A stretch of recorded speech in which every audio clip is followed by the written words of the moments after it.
Hi mga moms! It's time for another episode of Cook With Me, Adobong Pusit. So, tayo lang tayo ng garlic, sibuyas, luya, and inad ko na rin yung kamatis.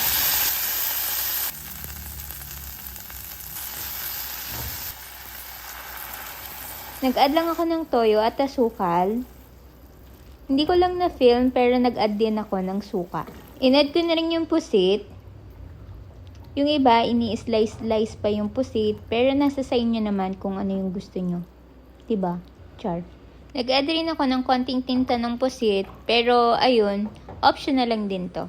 Cover lang natin and continue to cook in medium heat for 3 to 5 minutes. Set aside ko lang yung pusit para prituhin in a separate pan. Gusto ko kasi talaga sa adobo